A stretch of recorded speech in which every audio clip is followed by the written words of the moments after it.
Hey everybody, welcome back to another Blind Tuesdays. Hope you guys have been enjoying the content on the channel as of late. And the criteria for this week was a silent film. So the last time we did a silent film, it was Buster Keaton's The General, which I really enjoyed. Matter of fact, probably compared to all the silent films that I've seen, it would probably be the best silent film that I've ever seen. Um, and to challenge that, I figured to go to the other side of that. Instead of, when you think of Buster Keaton, you also would then think of Charlie Chaplin.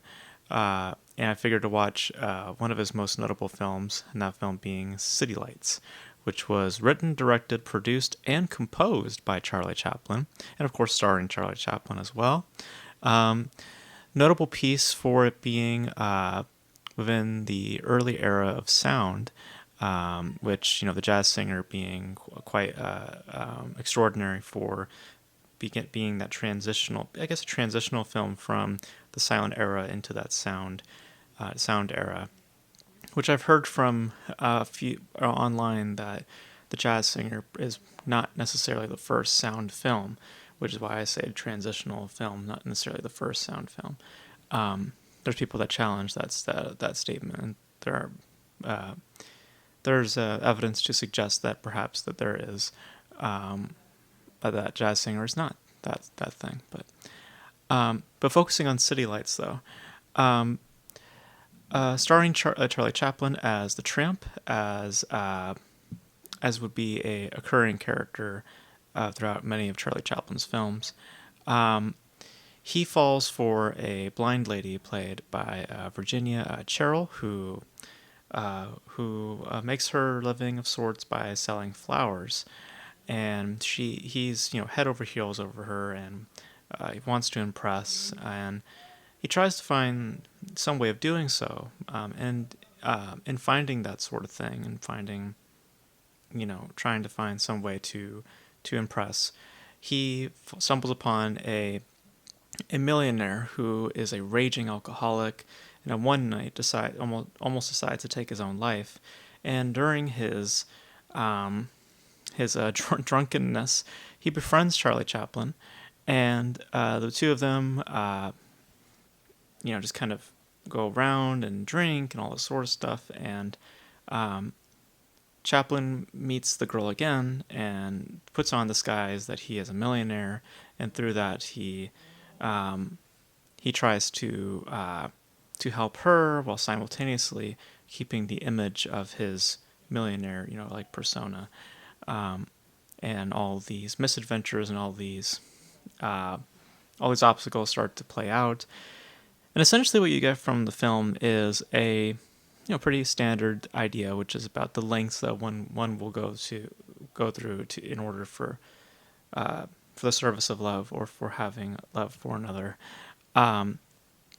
And you get quite a charming atmosphere that is built, primarily due to the craftsmanship that's being put forth from Charlie Chaplin, not in just the performance, but also in just the physical aspects of his performance, which is a lot of choreography, a lot of planning, a lot of staging, and it's very well thought out, especially when you get to the boxing match. It's very specific in terms of movements and a bunch of how the characters interplay and all that sort of stuff. It's quite remarkable when you see it play out, and I love the atmosphere that's built here. It's very very whimsical, very sweet, very tender, especially at the end. When things kind of find their conclusion. It's very heartfelt. The thing that I would note about City Lights, though, that I wouldn't say about The General, is that it has a repetitiveness that I think believes to be funny, but I think is not. The difference between The General and City Lights is that The General moves and moves along to like the next set piece and the next piece of stunt work. With this, it kind of relies on a piece of stunt work for a little bit and plays it out as much as possible. And they think in playing it out, being repetitive and redundant, they think that that's ultimately funny. And I mean, it's funny the first time, but when you play a joke out for like 4 or 5 times, it starts to get a little annoying or a little, just by definition, just redundant.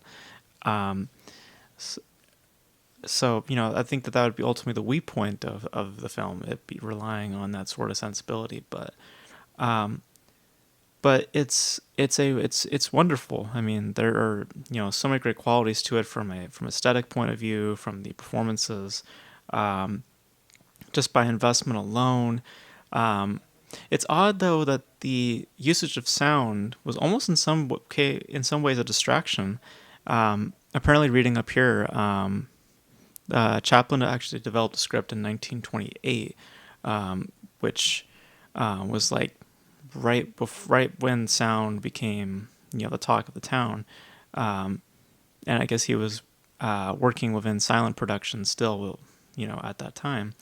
So I'm not sure when sound started to creep into his production here at City Lights, but it feels like it was meant to be something purely silent, because the noises that do show up at points are kind of add to the humor, like the point where he swallows that whistle. It's like, yeah, I think that would make sense for to have sound implemented at that point. But there are certain points where just like I would have done without the sound personally. Like certain thuds and certain hitting on certain things. It's like I didn't really need the sound as much as the image tells me what's happening, because silent films are all about the visuals. So when sound is present, it kind of takes away some of that, some of the humor that's trying to be being pushed. Um, so, um, and that's the key difference between silence and sound, is that silence, as I said with the general review, is all about what is seen, whereas sound is all about what you're hearing. So,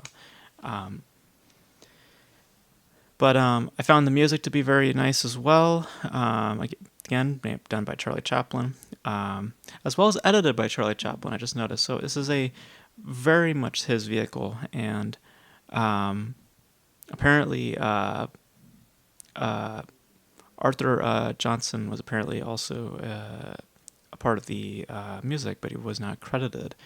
And that actually led to a lawsuit, apparently. So, but for the redundance that it did bear, it thankfully wasn't a huge detraction, and made me annoyed with it. I was actually and also the usage of sound I felt could be a bit distracting at times, or taking away from some of that humor. Thankfully, though, those are just the two quibbles with it, because what you have with City Lights is something very, very charming, very investing, very engaging, and just very sweet. It's a very, very sweet piece. And I love the details also surrounding the narrative as well. It's not a cut and dry sort of thing where it's, oh, boy wants girl. It's like there's those added layers of detail, like the fact that the girl is blind and that his friend is this raging alcoholic, and only when he is so drunk that will he remember that he is his friend. It's these small little details that add to the humor and make things more funny and more engaging, instead of it just being black and white sort of type scenario. So I like these little details it added, and actually made more for drama as well.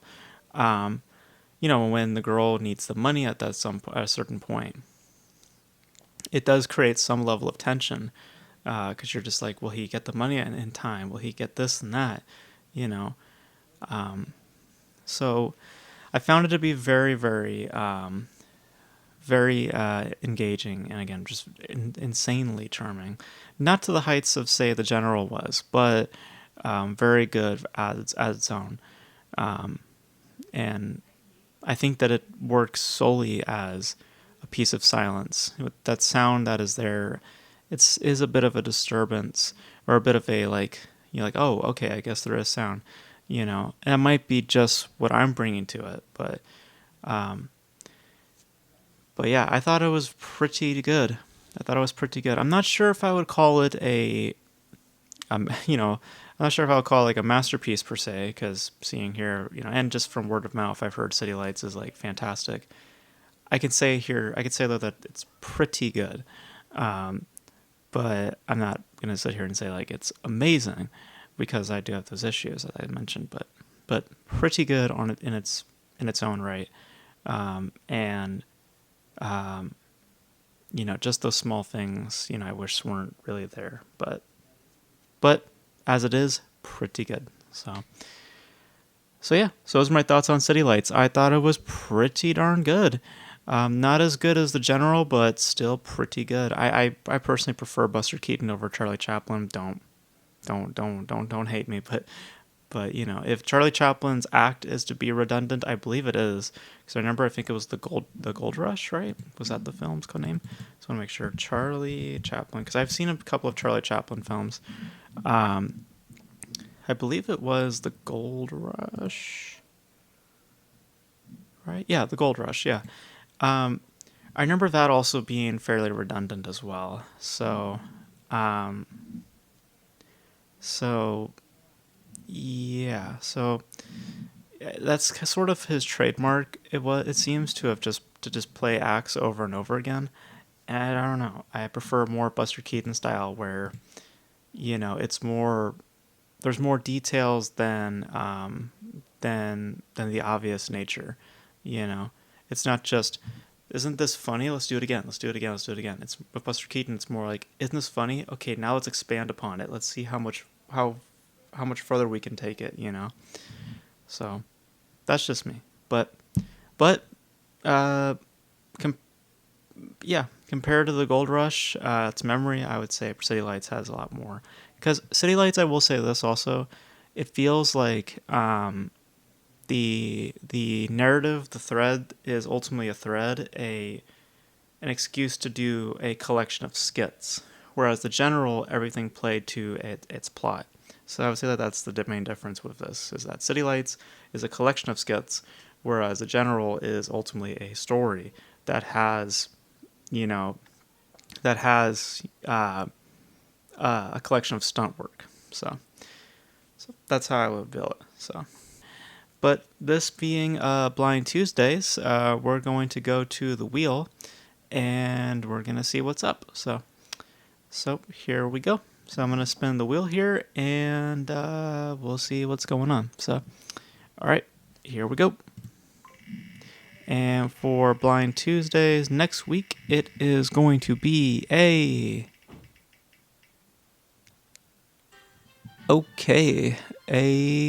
comedy. Okay, interesting. Well, we just saw a comedy, but it was more or less silent film, um, but yeah. So we'll do a comedy next. So that'll be nice. Not genre, not decade specific, but let me know your thoughts in the comment section below. What your guys' thoughts are for a comedy, any comedy. It could be literally anything. So it could even be a bad comedy. Just throw one out there. Whatever your thoughts are, let me know in the comment section below. And that's gonna be it for me, guys. Thank you guys for tuning in. And until then, I'll catch you guys in the next video. Bye.